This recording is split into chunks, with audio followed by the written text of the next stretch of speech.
Hi there, and welcome to the first lesson of organic chemistry. The basics that you will revise or learn today are fundamental for the future learn of organic chemistry. So we will look at naming organic molecules, isomers, and the very basics of mechanisms. Okay, you will find the names, isomers, and mechanism in every single topic of organic chemistry from now on, which means that it's important to have these foundations strong and solid. So let's start with a little bit the objectives. We will look at the definitions to understand better organic chemistry in general. Then we will look at these UCAS rule to naming. We will look at all the formula. We'll give you some tips on when is best to use them and the most important one. We will also look at some isomers. So it's all about practice, this topic, but still I will give you an overview of the key things, and then we will practice a bit together. Reaction and mechanism, we will understand the basics. The basics is really the most important because this will help you working out mechanisms in the future. So we're talking about organic chemistry, which means that is all to do with carbons and how it bonds with other atoms. That's why it's important to be confident with covalent bonds in terms of sharing of electrons. In fact, we will revise it anyway, but it's important to understand the carbon, its position in the periodic table, and how many bonds it can form, and then the concept of intermolecular forces, of course, because this will help us explaining a lot of the trends in organic chemistry and the molecules and the different molecules that are present. But for now, let's get started with some definition. I'm just going to get a little highlighter so that you can follow me better. So, organic chemistry, as I mentioned, is the chemistry of carbon, is all to do with carbon. So, any molecule that contains carbon, it's called organic chemistry because it has a reactivity load on its own, and it has this ability to form bonds with itself, which can make many different type of molecules, small, large. Okay. And the simplest one are called hydrocarbons. In fact, hydrocarbons are compounds that contain only carbon and hydrogen. Molecules can get a bit more complicated, and their activity changes when there are functional groups. In fact, that's defined as a group of atoms that determine the chemical and physical properties of a compound. So here is a little example, but atoms that are different than carbons. Okay, and we will see mainly oxygen, but we'll also have some other ones. We will see that later. Homologous series, it's a series of compounds with the same general formula and functional group, but differs by a CH2 group. So this is links to what I said about carbon being able to form a bond on it with itself, because it forms this type of molecule. So what to realize is that homologous series, well, they have the same functional group, which means that they will have the same reactivity. And what changes is just the physical properties, because the molecule gets bigger. So they have the same general formula. We will see that what it means, but let me introduce it now. The general formula, it gives us it makes us understand what functional group it's present, because it shows this theoretical number of carbon and hydrogen that are present, or if there is any other atom. It's something that you can always work it out if you have a molecule, because it's always written as a carbon with a certain number of atoms. There are always twice the amount of hydrogens plus 2 if it's like the case of the simplest general formula, or it could be just modifying that 2n plus something. Because, for example, alkenes means that they have this carbon double bonds. Don't worry that we will see everything in details later on. So now it's just an overview.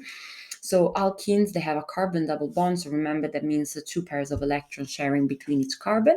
So of course, this means that there are 2 hydrogens less.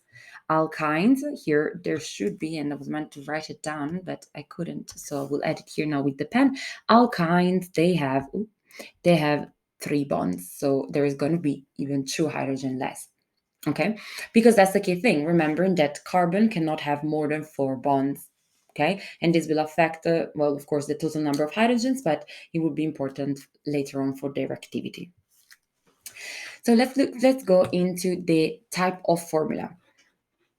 We saw already the general one. We saw already the general formula, which gives us the general number for the general formula of an homologous series. Molecular, we've seen it already in the calculations, but is the actual number of each type of atom in a molecule. So it's the total number.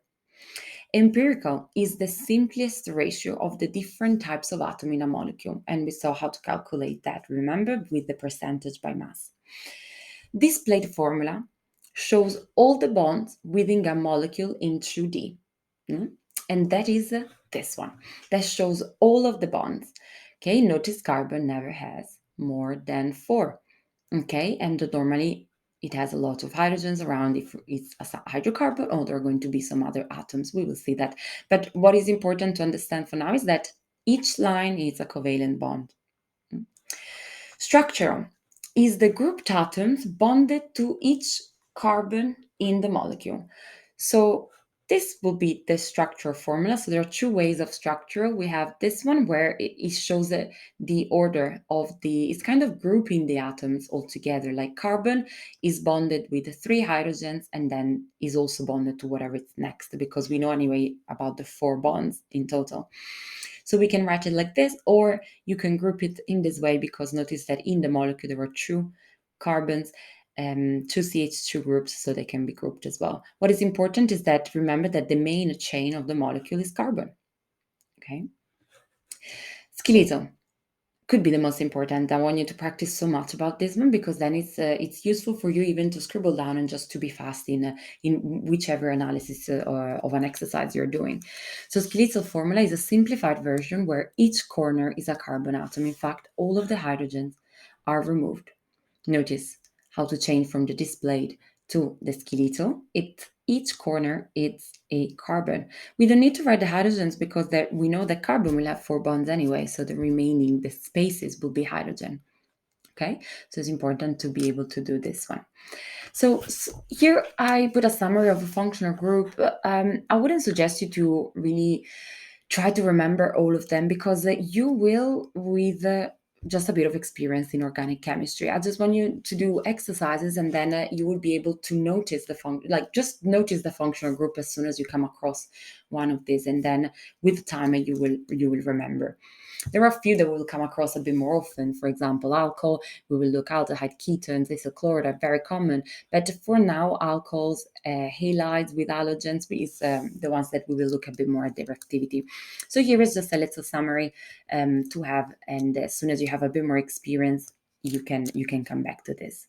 Okay, and there are just a few that you will need to learn, but again, this is with practice, because naming this type of molecules requires, again, a lot of practice. It may seem super complicated, but once you get the gist of it, that's it. It becomes super simple, and it's something that, trust me, that you will feel super confident with it in really no time. So together we can look at the rules. It's good to have an overview, but then as soon as you practice, do it little, like step by step.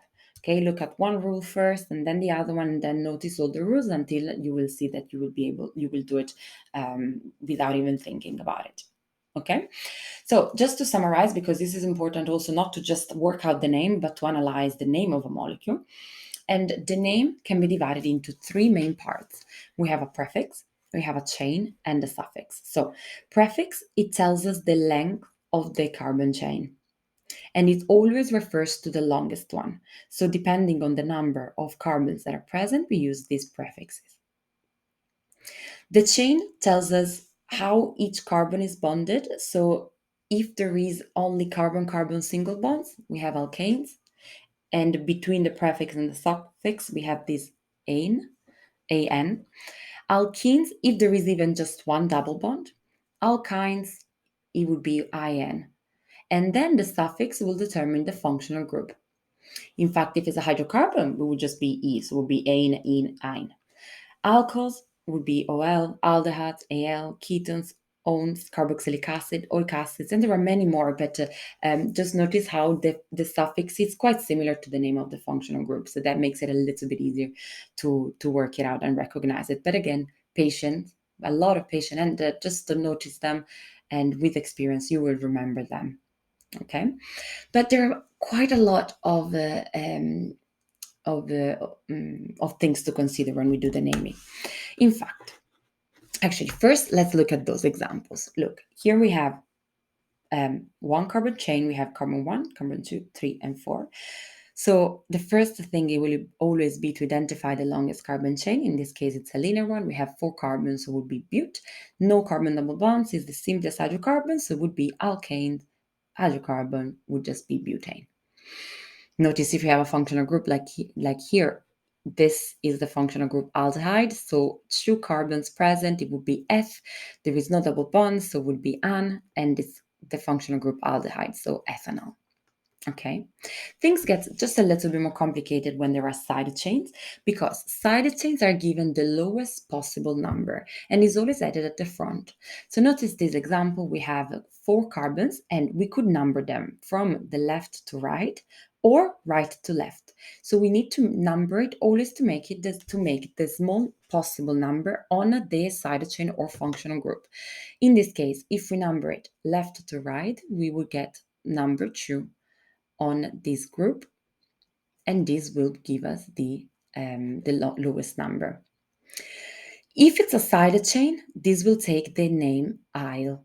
Okay, that's the suffix of a side chain. It works in the same way as this, meth, eth, pro, blah, blah, blah, but we add "ile" to make it a side chain. Okay, so in this case would be methyl butane. And you need to always mention the position, so 2-methyl butane. Okay. If the functional group or even the side chain can be in different position, the number must be included before the suffix.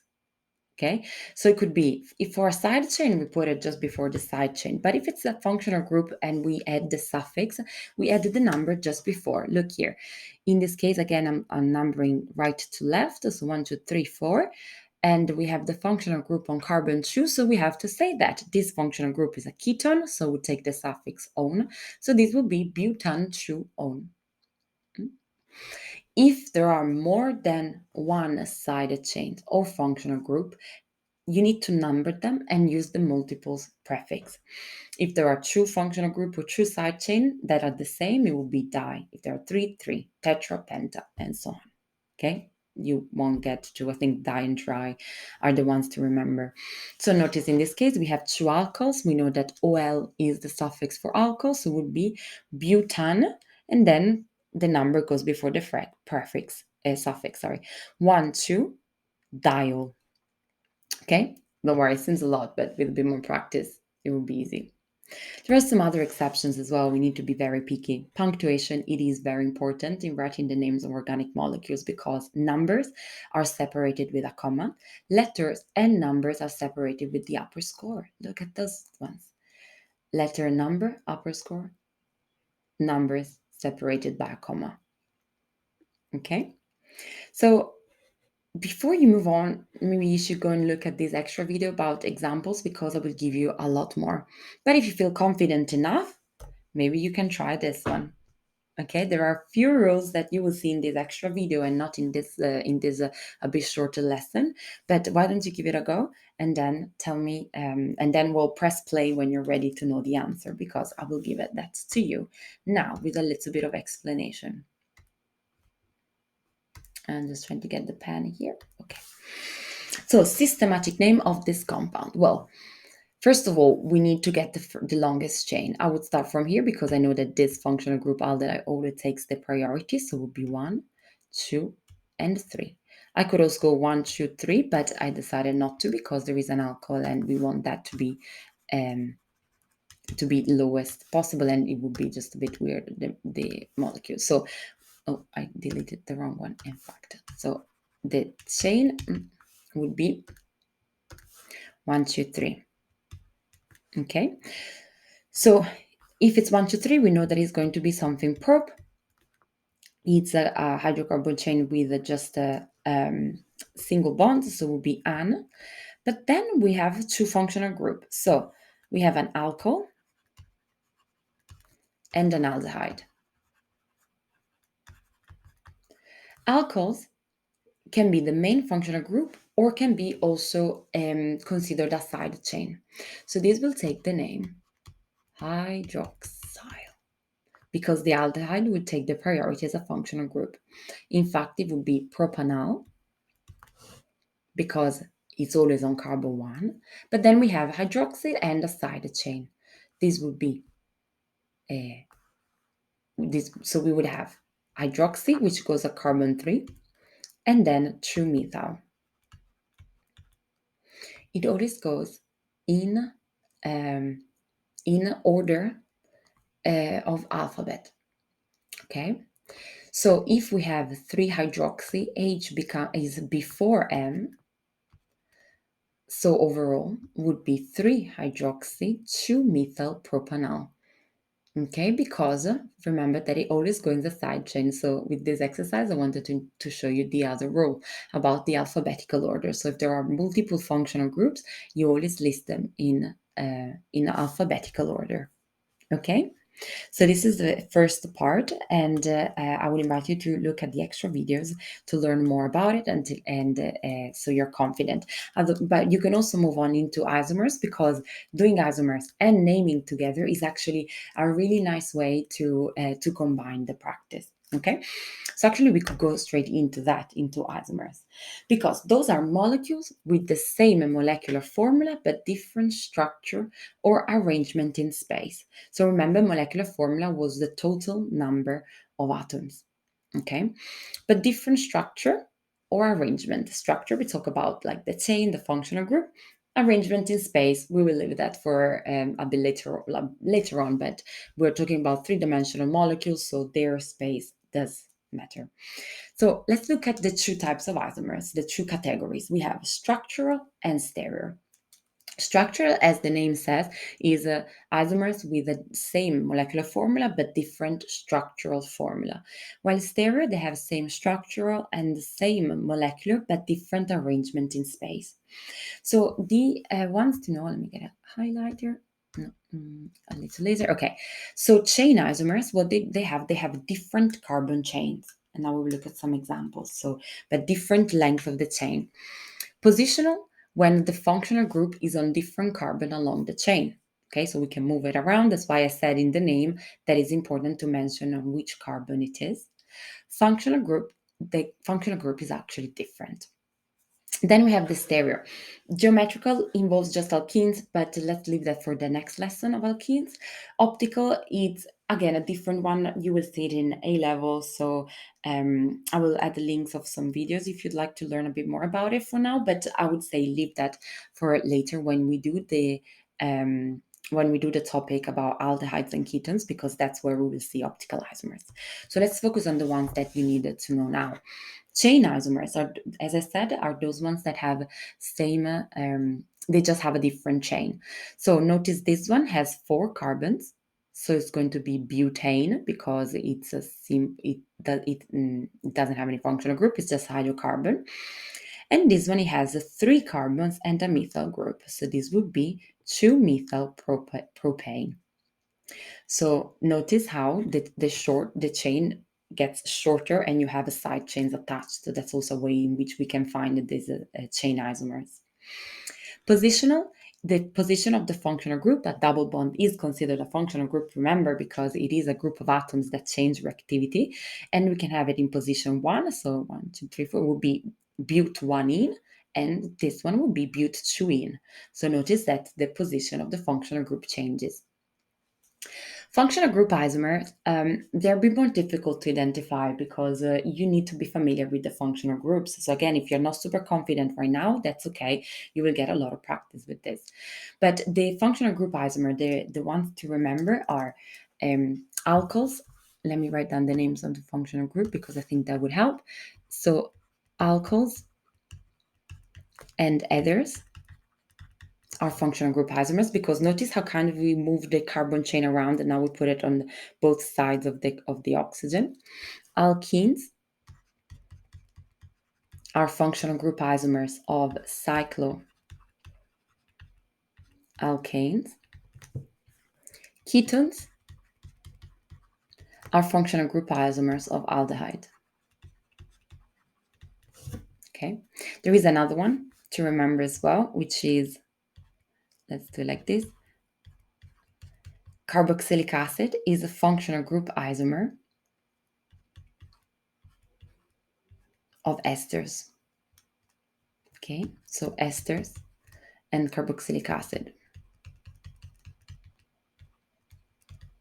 are functional group isomers of one another.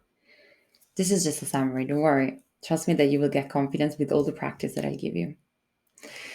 Stereo, I would suggest you to leave that for now. Let's focus more on the functional group. If you have already experienced, then please get ahead with go. Like I will also explain very briefly the geometrical ones. Okay, but if you don't, then I would say come back to this later. Geometrical are alkenes. So in alkenes, when they have, and we will explain in the lesson of alkenes why, but at carbon double bond, there are two things on the side, as you can see here, and this will, and those are locked in position, which means that the position of these groups, it is relevant. It does matter. In fact, notice those, the hydrogens are on the opposite side, but the hydrogens are on the same side, but they have the same chain, same position of the functional group and everything. So this is called trans isomer because we can see the relative position of the hydrogens, and this is cis. But this is because we can compare their positions. Here it's a bit more difficult because you have different groups, so it works in terms of priority, and instead we will need to give this Z and E notation. We will see that in detail now. I'm just introducing it to you. So when the priority groups are on the same side, it's Z. When the priority groups are on opposite side, it's E. How many isomers of butene can you find? Can you try? I haven't explained so much on how to do it, and I will do it with this example. But first, I would like you to try it on your own. Okay, so pause and play when you're ready.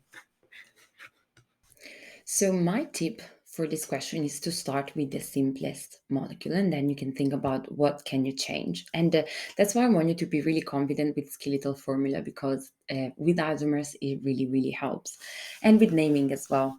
So the simplest that I can think about butene would be this one, linear and a double bond on the first carbon. So this would be but 1-ene.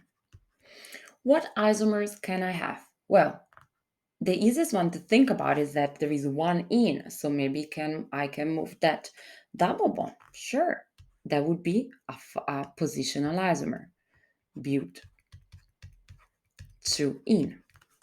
And that is it for position, because if you put that one other carbon, it would still be the same, but-1-ene.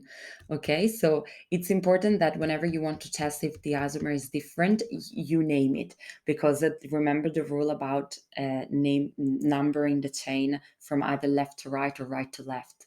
Okay, so it's important to name it to make sure that they're different molecules. So this is the positional isomer. The other one, well, it's but we have 4 carbons, maybe we can have less. Yeah, in fact, we could do this one. And can you guess the name of this one? Would be 2-methyl prop 1-ene. Okay, because it's carbon 1, we have a methyl chain and we have a prop chain. Okay.